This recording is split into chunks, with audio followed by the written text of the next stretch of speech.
Pues gracias a Dios estamos aquí y hoy vamos a terminar nuestro estudio del libro de los jueces y del periodo de los jueces.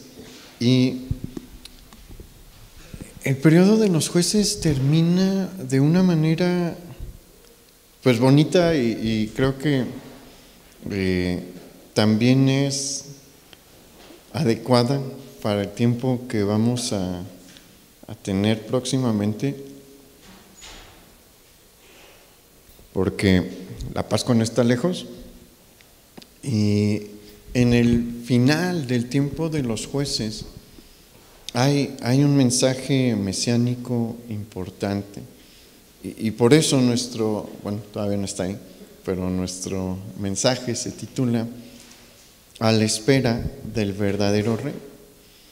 Y nosotros vimos que el último juez de Israel fue Samuel y que Dios ha dispuesto en su corazón iniciar una nueva etapa dentro de la nación de Israel a través de Samuel y también a través de Saúl y de David. Y también estuvimos viendo cómo el compromiso de Samuel para con Dios permitió que se diese un verdadero crecimiento. Algo que vimos durante todo el tiempo de los jueces es que Israel estuvo estancado. No crecieron, no avanzaron, no completaron la obra que Dios les había encomendado de conquistar la tierra. Y constantemente fueron infieles a Dios, constantemente le fallaron a Dios y eso frustró su crecimiento. Pero cuando se levanta Samuel, empieza a haber un cambio sustancial. Vimos que desde los tiempos de Josué no se ha levantado un profeta del calibre de Samuel. Es uno de los 3 grandes profetas de Israel. Hay obviamente más profetas grandes, pero Moisés, Samuel y Elías son profetas muy significativos dentro de la historia del pueblo de Israel. Y el compromiso que él tiene para con Dios permite que las cosas se empiecen a mover. Y vimos que durante todo el tiempo que Samuel fue juez sobre Israel, hubo paz con los amorreos, que habían sido un enemigo reciente, y los filisteos se limitan y no vuelven a invadir el territorio de Israel. Pero al igual que con Moisés, pues Samuel no va a vivir por siempre. Y de la misma forma que en el tiempo de Moisés, Israel va a romper su pacto con Dios.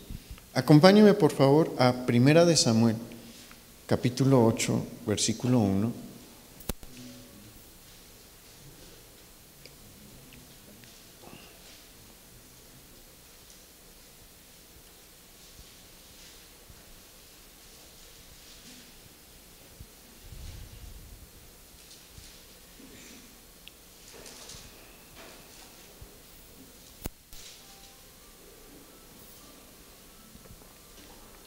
Primera de Samuel 8:1 dice: Aconteció que habiendo Samuel envejecido, puso a sus hijos por jueces sobre Israel.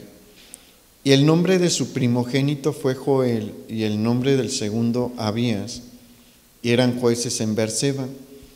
Pero no anduvieron los hijos por los caminos de su padre, antes se volvieron tras la avaricia, y dejándose sobornar y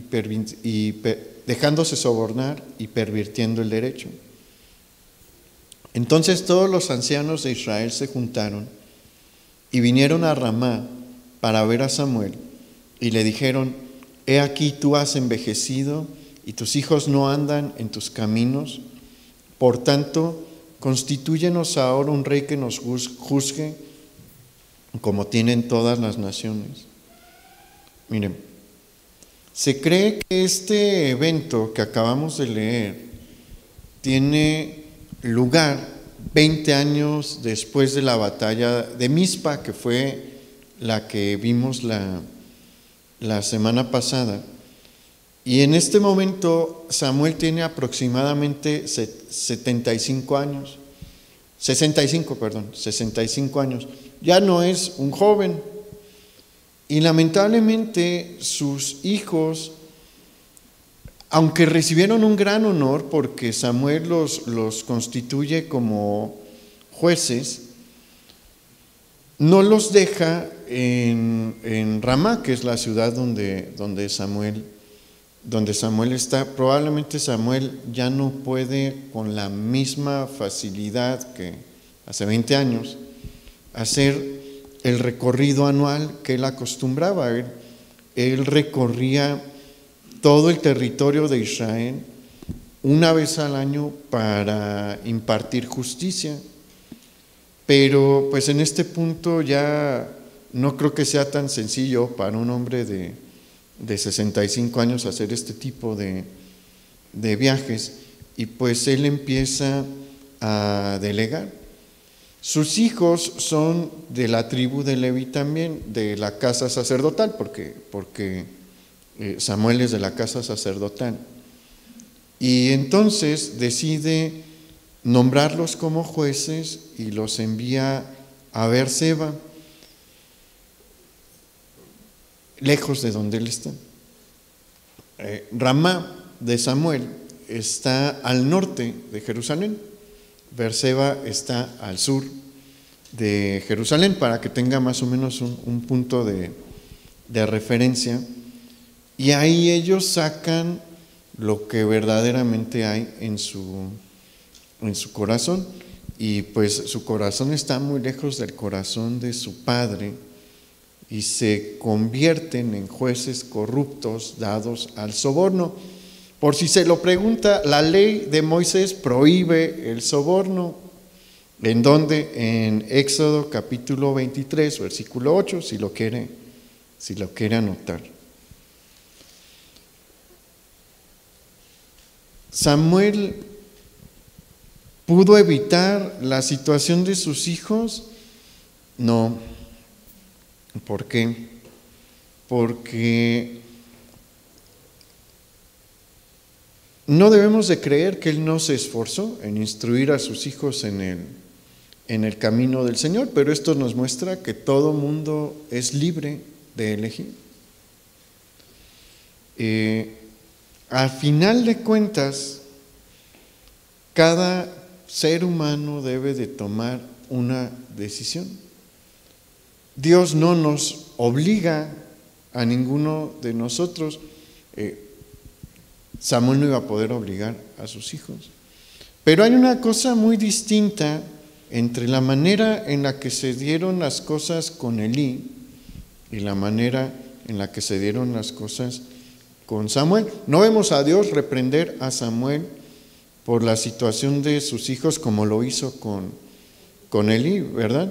¿Por qué? Porque ahí ya no había responsabilidad sobre Samuel cuando se convirtieron estos hombres, porque ya eran hombres, en jueces corruptos, cuando estuvieron lejos de su padre.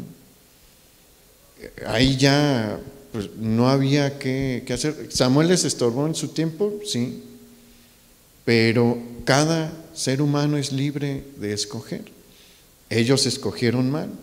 Y esta situación sí trajo un descontento en la población de Israel, porque pues sí se dan cuenta de que no son personas ideales para liderarlos, ¿no?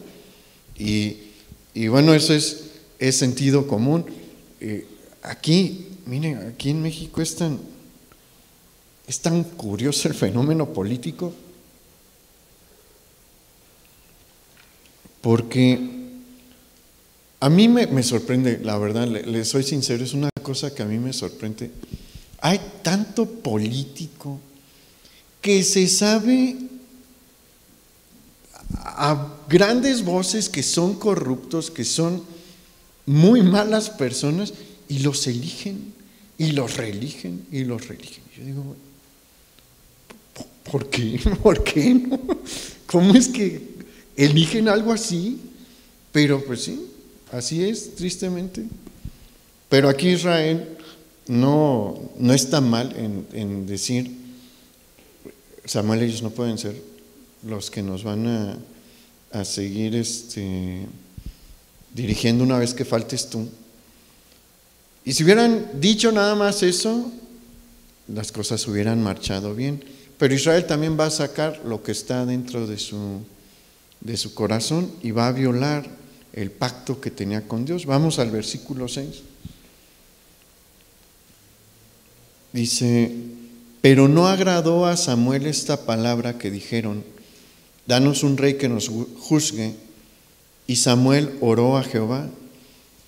Y dijo Jehová a Samuel: oye la voz del pueblo en todo lo que te digan, porque no te han desechado a ti, sino a mí me han desechado, para que no reines sobre ellos. Conforme a todas las obras que han hecho desde el día que los saqué de Egipto hasta hoy, dejándome a mí y sirviendo a dioses ajenos, así hacen también contigo. Samuel sabe que la petición que acaba de hacer Israel es una petición malvada, y por eso va y consulta a Dios. Y al hacerlo, al ir Samuel a consultar a Dios, el Señor le responde inicialmente. ¿Y qué le señala? Que Israel lo único que está haciendo es exponer lo que siempre ha sido hasta este momento: un pueblo ingrato que no valora a su Dios, un Dios que le ha dado todo lo que ellos necesitan, pero cuando tiene la oportunidad, que hace constantemente Israel, le da la espalda a Dios. Y esto el Señor le dice: Samuel, desde que lo saqué de Egipto son así. No lo tomes contra ti, porque no es contra tu trabajo como juez, es un rechazo hacia mi persona. Y mire qué triste es ver esto en Israel, pero es para que nosotros reflexionemos también sobre nuestro actuar y nuestro comportar. Porque, mire, ser ingrato es bien fácil y tener memoria corta es bien sencillo. Y es algo que nos puede perjudicar muchísimo, porque el no darle la gloria a Dios y el no reconocer todos los bienes que Él nos da, todas las bondades que Él nos da, nos lleva a cometer actos terribles como los que cometió Israel.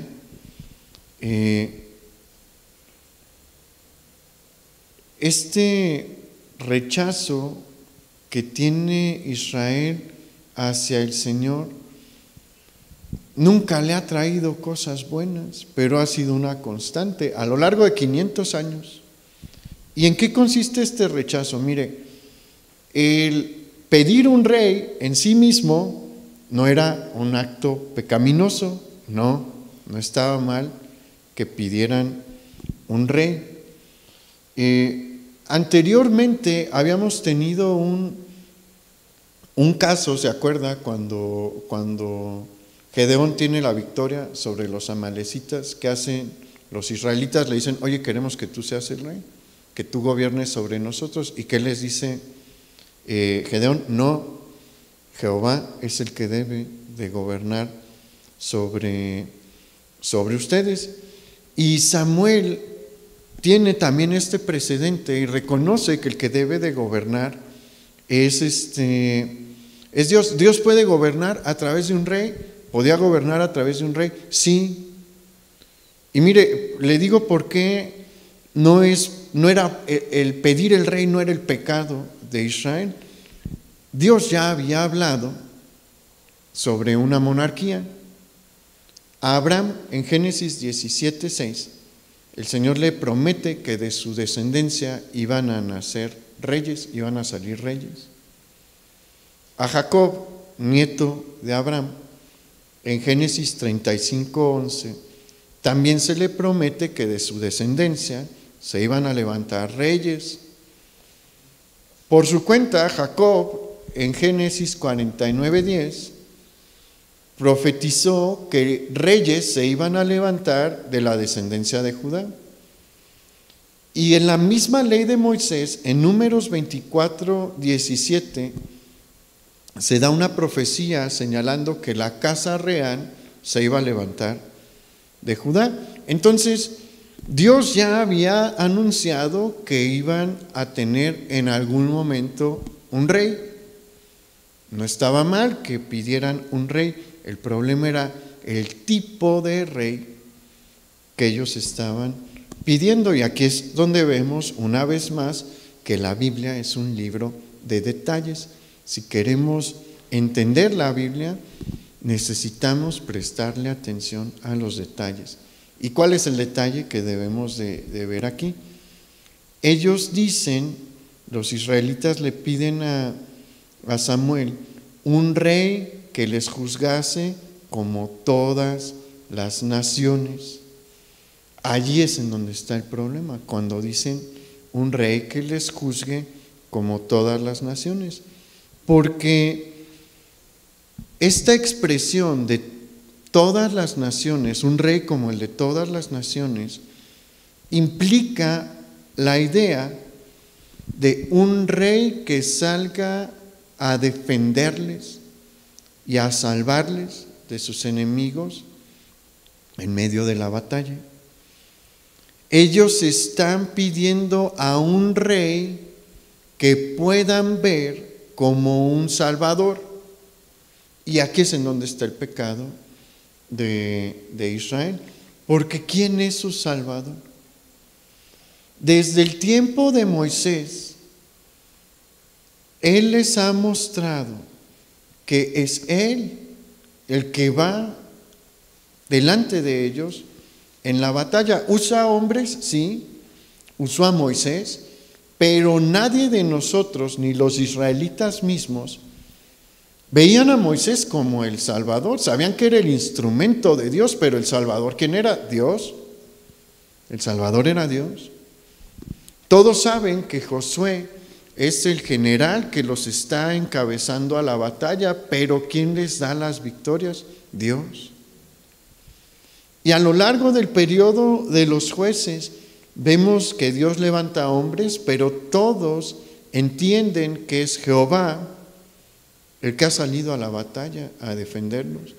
Y usó a Od, usó a Otoniel, usó a Débora y a Barak, usó a Gedeón y a todos los jueces que vimos, pero él era el que estaba peleando la batalla, porque Dios siempre le dejó ver al pueblo de Israel que Él es su Señor y que Él es su Salvador, y que si querían salvación debían de voltear a verlo a Él, no debían de voltear a ver a los hombres. Y ahí es por eso es que Samuel se molesta cuando escucha estas palabras de los israelitas. Si ellos hubieran dicho simplemente, Samuel, y si se establece una monarquía, pregúntale a Dios si ya es tiempo para tener reyes, otra cosa hubiera sido.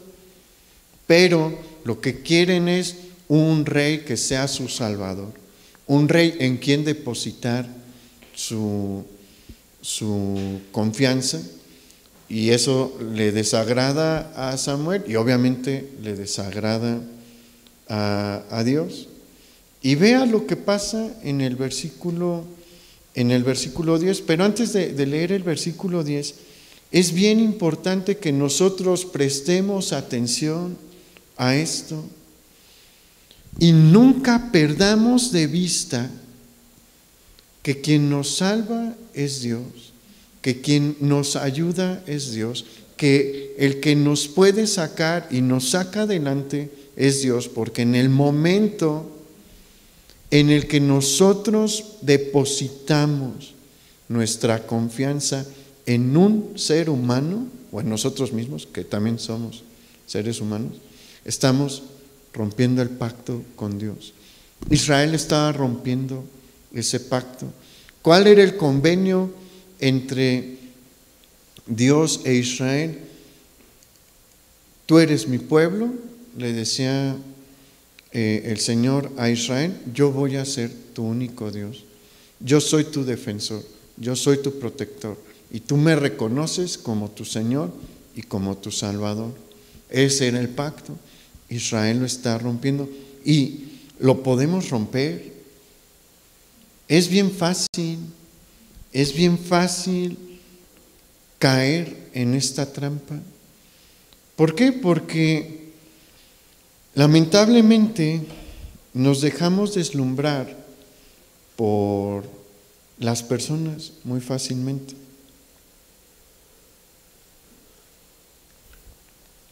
Todos, en mayor o menor medida, pero todos, nos dejamos deslumbrar por el poder terrenal.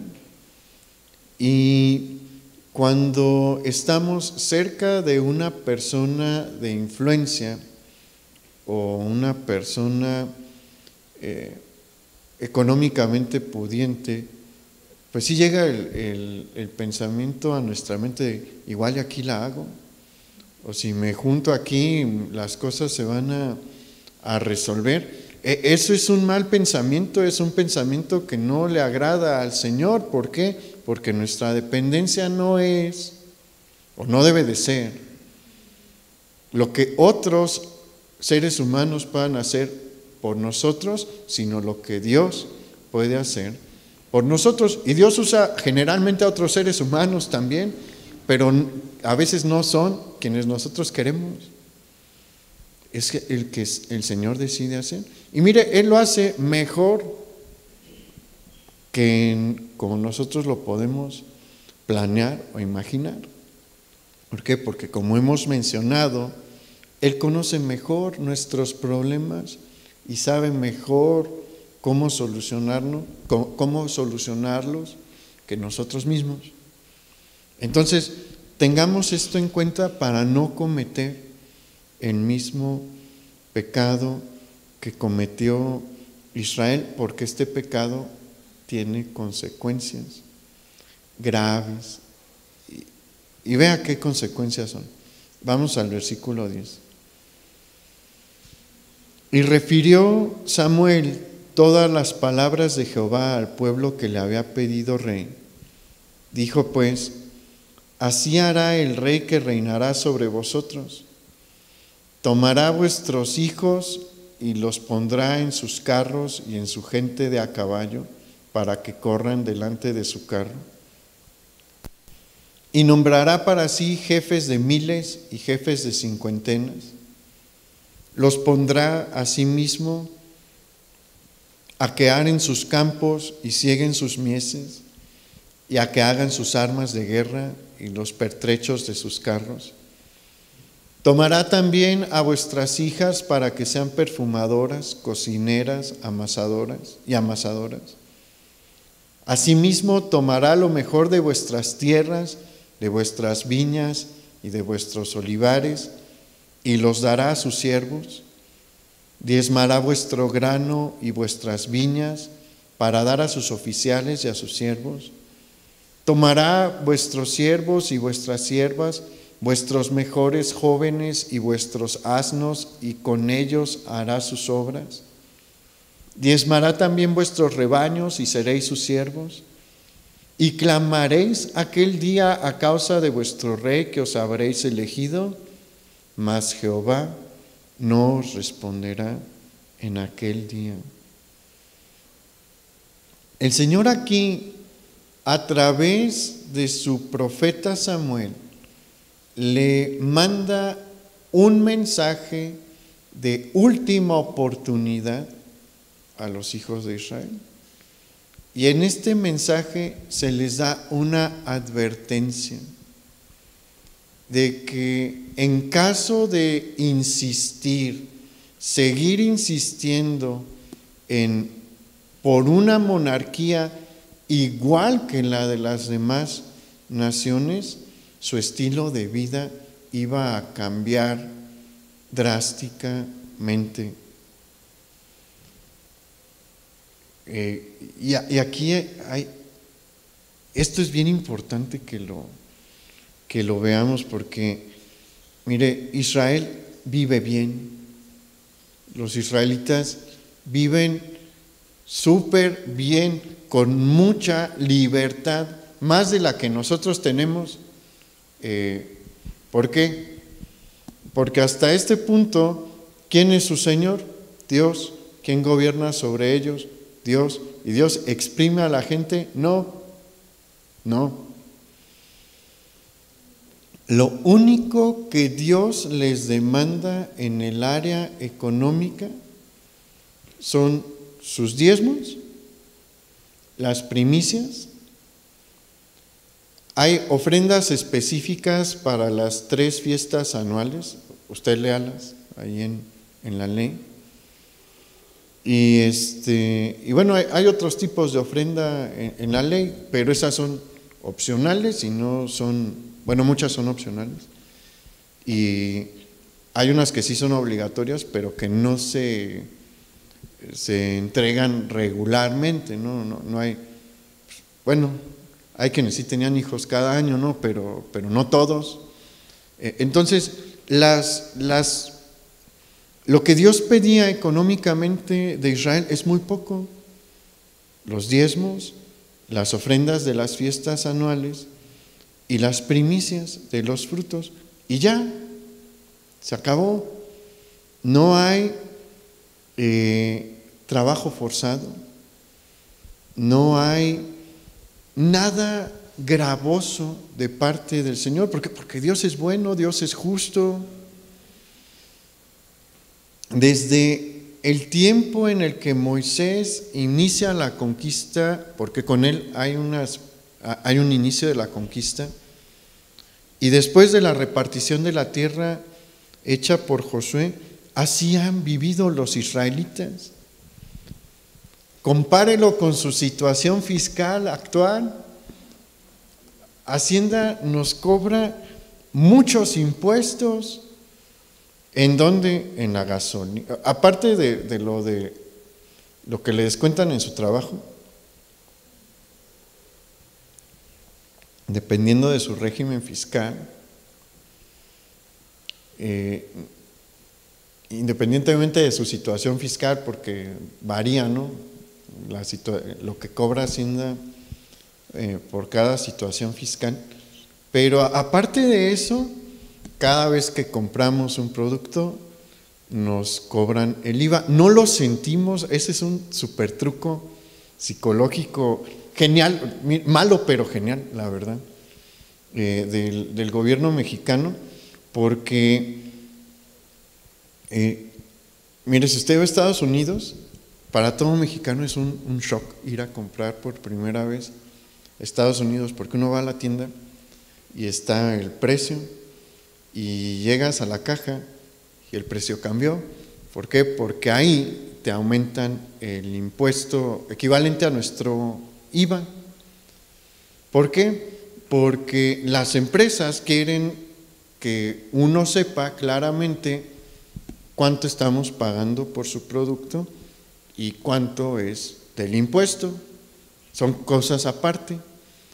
Y aquí me parece que fue en la década de los 90 que decidieron cambiar el sistema bajo el refrán mexicano: ojos que no ven, corazón que no siente, y pues el IVA va incluido en todo, y creemos que es lo que estamos pagando por el producto. Por eso no sentimos psicológicamente, porque en el bolsillo sí, pero psicológicamente no se sintió el aumento del IVA de Calderón del 15 al 16%. ¿Por qué? Porque nunca lo vimos.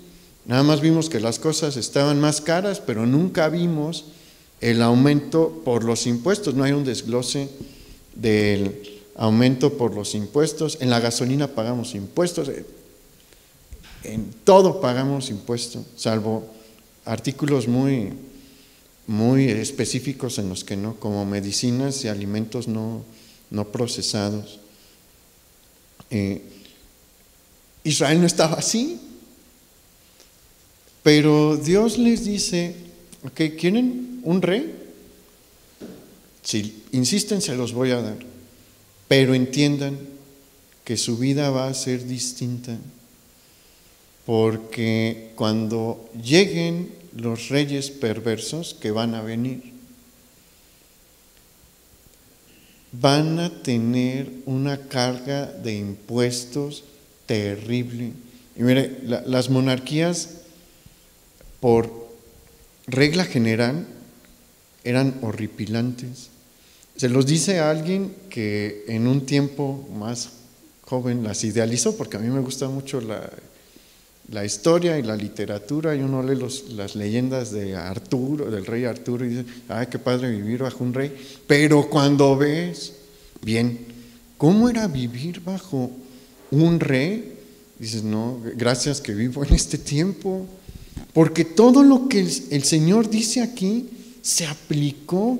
Es terrible vivir en este tipo de monarquías. ¿Qué les dice el Señor? Les va a quitar de sus tierras, les va a poner impuestos, los va a obligar a trabajar. Cuando dice ahí, por ejemplo en el versículo 13, que iba a tomar a sus hijas para que fueran perfumadoras, cocineras y amasadoras, no está diciendo las va a contratar, no, está diciendo, le va a gustar tu hija y va a decir, se viene a palacio a trabajar para mí.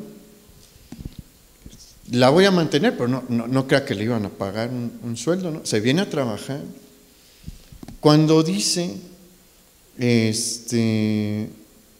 en el versículo, déjame checarlo.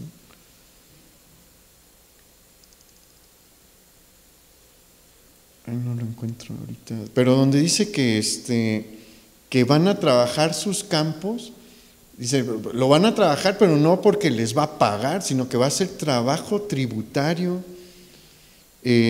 Cuando dice el versículo 16, tomará vuestros siervos y vuestras siervas, vuestros mejores hombres y vuestros asnos, y con ellos hará sus obras. No significaba que les iba a decir, ¿quién quiere trabajar acá en este proyecto que tenemos, en la edificación de tal muro o en la edificación de tal ciudad, y es a tanto el día? No. Lo que se hacía regularmente era que se dividía el país por regiones y decían, a tal región le toca mandar tantos hombres este mes y se vienen les vamos a dar de comer, pero se vienen a trabajar, no hay paga. Y el siguiente mes le toca a otros, y el siguiente a otros, y el siguiente a otros, y así. Israel no vivía eso, o sea, le digo, Israel vivía en completa libertad. Ellos nada más entregaban sus diezmos, entregaban sus ofrendas en las fiestas anuales, entregaban sus primicias y a ocuparse del trabajo de la casa, porque todo el mundo trabajaba en su casa.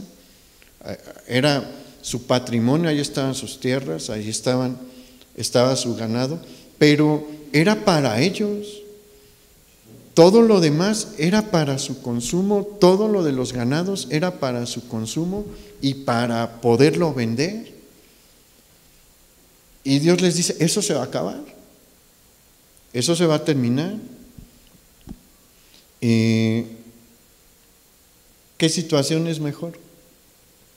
Y mire, eso pasa también cuando nosotros buscamos la ayuda y la salvación en los hombres. No lo haga, hermano, porque el hombre sí tiende a explotar.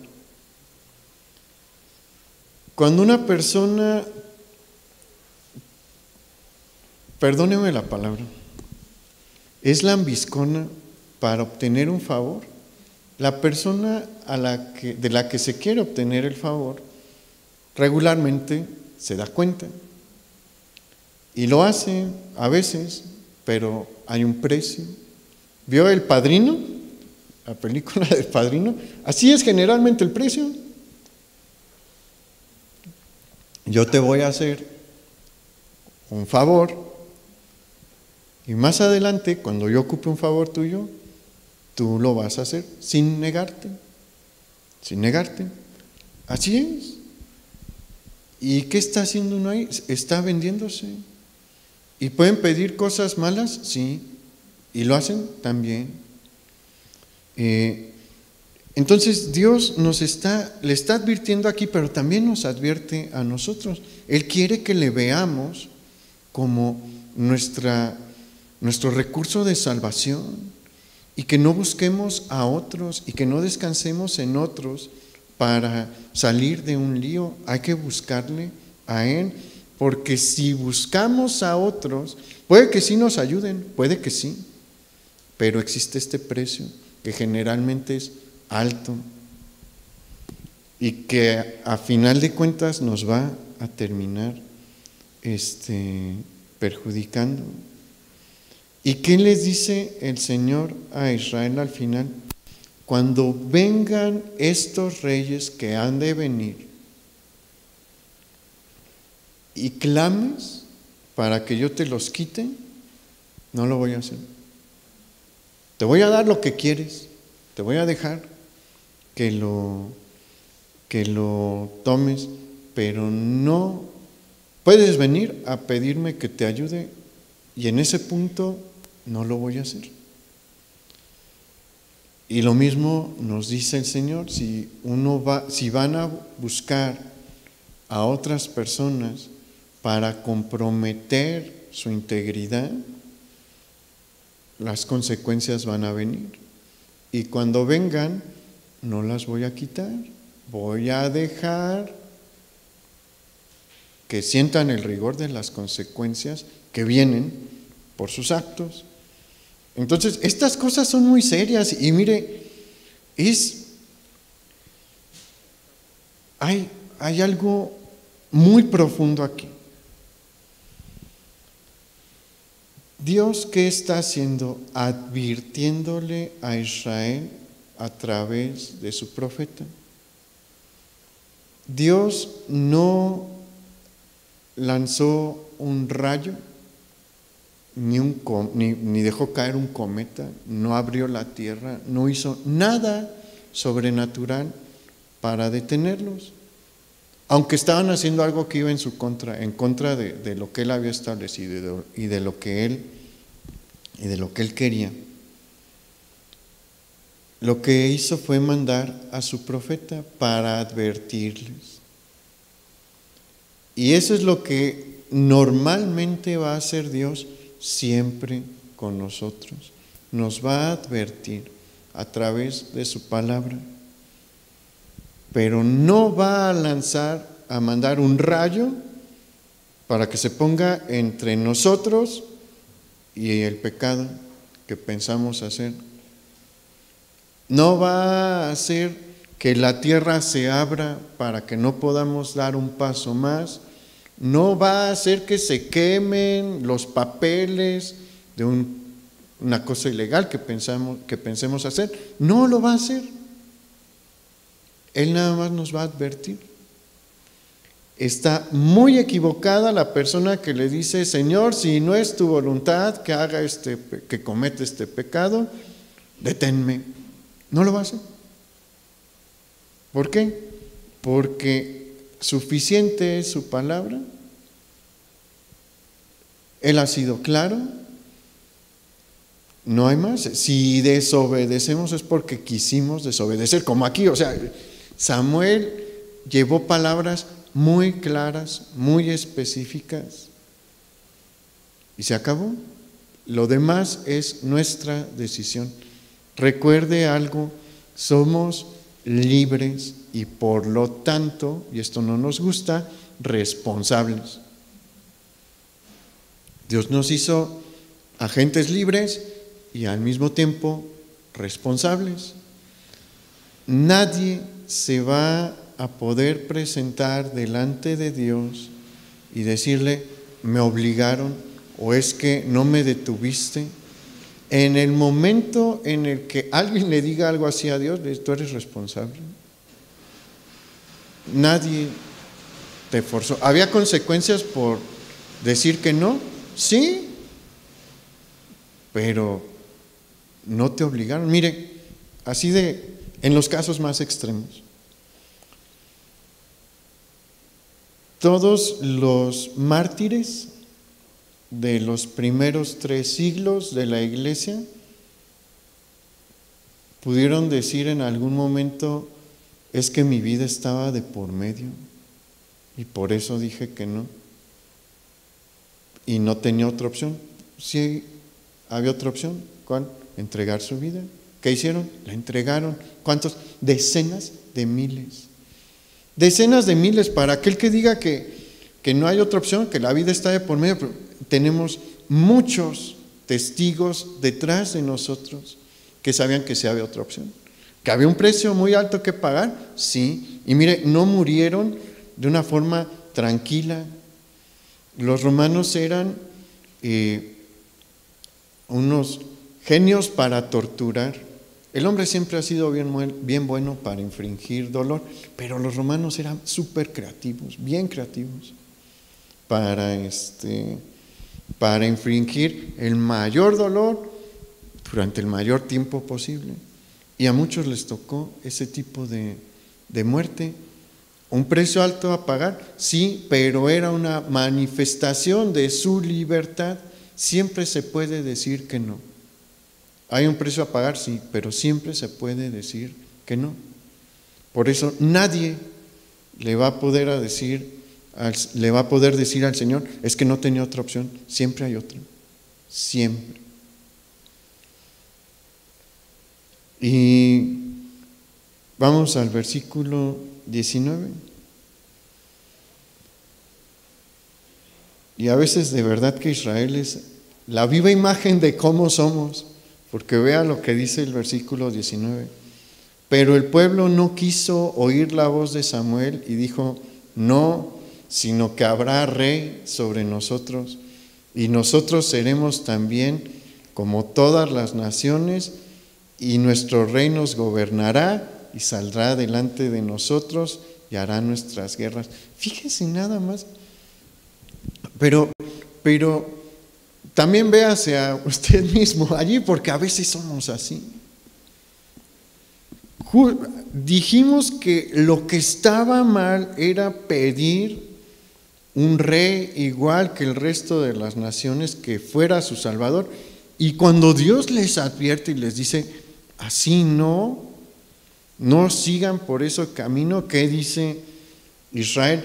Sí quiero seguir por ese camino. Y justamente lo que Dios no quiere oír es lo que le dice, como todas las naciones, y nuestro rey nos gobernará y saldrá delante de nosotros y hará nuestras guerras.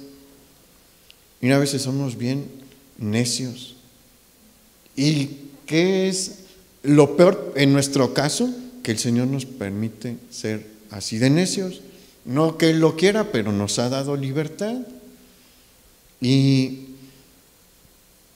qué sucede? Vea lo que dice el versículo 21. Y oyó Samuel todas las palabras del pueblo y las refirió en oídos de Jehová. Y Jehová dijo a Samuel, oye su voz y pon rey sobre ellos. Entonces dijo Samuel a los varones de Israel, idos cada uno a vuestra ciudad. ¿Qué está diciendo Dios? ¿Eso quieren? Eso les voy a dar. Eso me están pidiendo. Ahí va. Y la advertencia se les iba a cumplir más pronto de lo que ellos esperaban. Porque efectivamente Samuel va a ungir poco tiempo después a Saúl. Y el reinado de Saúl fue largo, fue de 40 años, y fue el principio de la monarquía. ¿Y qué vamos a encontrar en el reinado de Saúl? Que él rápidamente va a mostrar que no es apto para ser el rey establecido por Dios y va a ser rechazado. Y después de su rechazo, poco tiempo después de su rechazo, Israel va a sumergirse en un tiempo de inestabilidad. Porque después de las victorias de David sobre Goliat y sobre otras batallas que hubo después de la victoria sobre Goliat, cuando empiezan a cantar las jovencitas, Saúl mató a sus 1000 y David a sus 10,000, ahí empieza a dividirse la nación en dos grupos políticos: los simpatizantes de Saúl, que son todavía una mayoría, y los simpatizantes de David. El problema para Saúl, desde el punto de vista político, es que David viene de una tribu bien importante. Él viene de Judá, y Judá es la tribu más grande de todas en cuanto a poblaciones, es la más numerosa. Entonces sabe que si Judá se va tras David, que es de los suyos, el problema se va a hacer grande. Por eso es que intenta matarlo tantas veces también, entre otras cosas, ¿no? Pero el país empieza a fraccionar, hay una fractura, y después de que muere Saúl y David asciende al trono, sí se entra a una etapa, se le llama la época de oro de la monarquía con David, y son 40 años, porque David también va a gobernar 40 años, en los que todo va relativamente bien. Pero con Salomón es otra historia. Salomón va a traer sobre los israelitas todo lo que Dios les advirtió. Y miren, vamos a ver rápidamente qué pasó negativo con los primeros 3 reyes, que es la mejor época de la monarquía. Se le llama el reino unificado. Es el único momento en el que todas las tribus están gobernadas por un solo rey. Durante el tiempo de Saúl, vamos a ver que él desobedece a Dios gravemente en 2 ocasiones, y eso lleva a su rechazo. Y a partir de ese momento su mente se distorsiona y se vuelve en una mente tenebrosa y retorcida. Tan mal está la mente de Saúl que no titubeó en mandar a Doeg, uno de sus siervos, a matar a los sacerdotes de la ciudad de Nob. Y es bien interesante ese pasaje, porque le avisan a Saúl que David huyó y que llegó a Nob y que ahí le dieron de comer y le dieron la espada de Goliat. Entonces Saúl se enoja y dice: pues vamos a matarlos a todos, y a su círculo de guerreros que está ahí con él, le dicen: órale, vayan a matarlos. Y todos dicen: no, hombre, le dicen: Saúl, ¿no entiendes que estás hablando de los sacerdotes, los que sirven a Dios? Saúl ya está tan mal que no me importa quién va a ir. Y Doeg, que no es judío, no es israelita, dice: yo voy, y él va. Pero la mente de Saúl está tan mal que tuvo esa temeridad de a sangre fría matar a los sacerdotes. Tristemente, Samuel vivió lo suficiente para ver las fallas de Saúl y para ver lo terrible que puede ser un rey alejado de Dios, porque le tocó esconder a David en una ocasión. En un momento David ya no sabe qué hacer, y Samuel de todos modos era un freno para Saúl. se va con Samuel, pero Samuel ya sabe que Saúl está tan mal que dice, ¿sabes qué? Vámonos de aquí, no nos vamos a quedar en Ramá. Tristemente a Samuel le toca ver eso, le toca ver las sombras de la advertencia que Dios le había dado a los hijos de Israel, y muere poco tiempo después el último juez de Israel. Y le digo que con David la situación sí es distinta en muchos sentidos, porque él sí tenía un corazón, como dice la Escritura, conforme al corazón de Dios. Y en sus capacidades buscó hacer la voluntad de Dios siempre, y buscó darle la gloria a Dios siempre. Fue un buen rey, la verdad, el mejor rey que tuvo Israel fue David. Sin embargo, no fue perfecto. ¿Por qué? Acuérdese, su pecado con Betsabé, el homicidio de Urías, porque eso fue un homicidio, el de Urías, el esposo de Betsabé. David tuvo un amor ciego por sus hijos, tan ciego que cuando uno de sus hijos, Amnón, viola a una de sus hijas, que se llamaba Tamar, no castigó a su hijo, Amnón, y eso llevó a que otro de sus hijos, Absalón, hermano de Tamar, matara a Amnón, y David no hizo nada. Su hijo favorito era Absalón, y por eso, seguramente en contra de todas las advertencias que sus siervos le decían, permitió que se levantara la rebelión. Y tenía siervos que eran unos lobos, la verdad. Joab no era un ignorante, era un lobo, como se dice comúnmente, con un colmillo largo y retorcido, que sabía del poder militar, sabía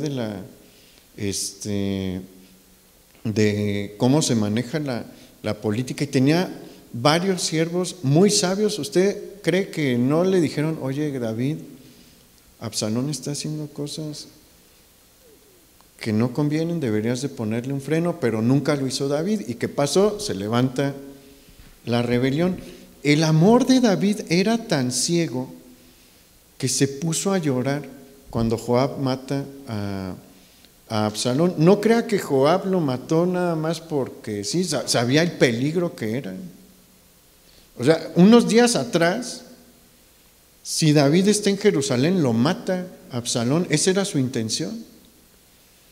Pero así estaba la situación de David en cuanto a sus hijos. Tuvieron una super victoria cuando vencen a Absalón y Joab lo mata, y David se va a llorar, y tiene que ir Joab a decirle, David, nos estás insultando a todos, pusimos nuestra vida por ti, en la línea por ti, y cuando matamos a tu enemigo, lloras por él. No puedes, sal a festejar. Y a regañadientes tiene que salir David a festejar.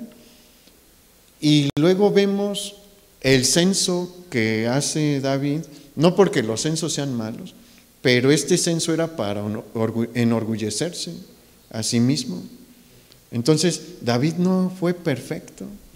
Y con Salomón, la cosa sí se puso muy mal. Porque una vez que él tiene un trono firme y que está lleno de riquezas, ¿qué hace? Se casa con cientos de mujeres extranjeras. Y permite que, bueno, no solo permite, él construye altares a las afueras de Jerusalén para cada uno de sus dioses. Y ahí es donde se empieza a cumplir la profecía dada por Samuel, porque Salomón, a pesar de lo rico que era, probablemente no ha habido un hombre que haya vivido con tanto lujo como él, porque mire, la reina de Saba venía de un reino en donde también había riquezas de manera exuberante y se sorprendió de ver cómo se vestían los que servían en la casa de Salomón. Y dice la Escritura que en su tiempo la plata era menospreciada. ¿Y por qué? Porque lo que había en abundancia era oro. Y a pesar de eso, en un punto de su vida, antes de que se arrepintiera, porque sí se arrepintió, ya muy tarde como para corregir todo lo que había sucedido en Israel, pero antes de que se arrepintiera y escriba Eclesiastés, le cargó la mano con impuestos a la gente.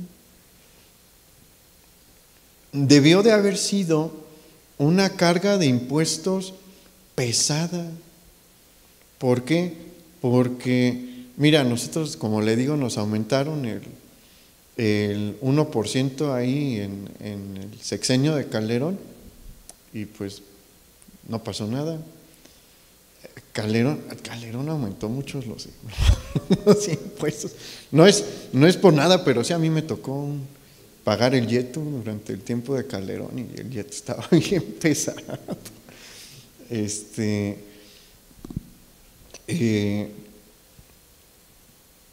Pero no hubo revolución, ¿verdad? No votaron por algo muy similar después. Por eso le digo que a mí me sorprende la manera de pensar políticamente aquí en México, pero no hubo revolución. Pero aquí con Salomón la carga de impuestos fue tan grande que la gente ya está al límite. Y cuando llega Roboam al trono, ¿qué le dicen los hijos de Israel? Bájanos los impuestos. En resumidas cuentas, eso era lo que les estaba pidiendo, bájanos los impuestos. Y cuando Jeroboam contesta que mi padre os castigó con azotes y yo os castigaré con escorpiones, ¿qué nos deja ver? Que había un castigo severo sobre aquellos que no pagaban sus impuestos. Más de alguno, le aseguro, clamó a Dios diciendo: quítanos a estos reyes, quítanos a Salomón. ¿Y qué dijo Dios? No, nunca les quitó a los reyes, nunca. Y cuando se divide el reino, en el norte hay reyes terribles, verdaderamente terribles. Y en el sur, en Judá, hay muchos reyes buenos, unos reyes terribles, pero ni siquiera los reyes justos como David o como Josafat, como Ezequías o como Josías fueron perfectos. Y aquí es donde le digo que está el mensaje importante que está mandando Dios.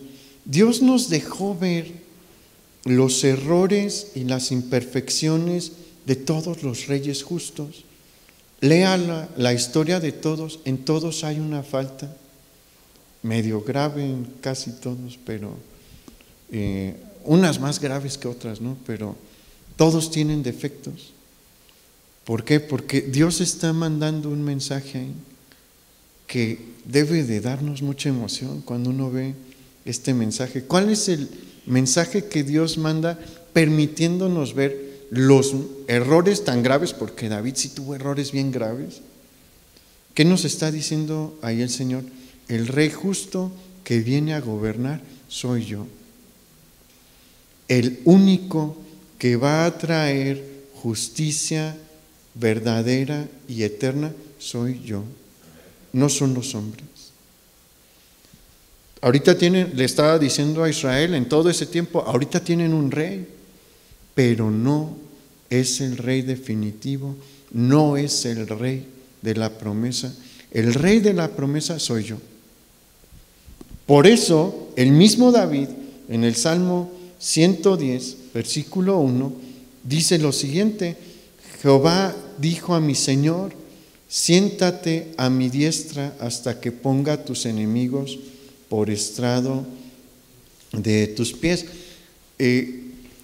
Aquí David está haciendo un reconocimiento de la soberanía que tiene el Mesías sobre él. David ya sabe que el Mesías viene a través de su descendencia, pero también sabe que él está por encima de toda su casa, por encima de él y por encima de toda su casa. David sabe que el Mesías es Dios mismo. Y el Mesías vendría 1000 años después de que gobernó David, y él cumplió todo lo que se profetizó sobre él y llenó en su totalidad y realizó en su totalidad la misión que se había encomendado para el Mesías desde el jardín del Edén. ¿Dónde? En la cruz del Calvario. Y resucitó al tercer día y ascendió al Padre 40 días después de su muerte. Y acompáñenme a Hechos capítulo 1, versículo 11.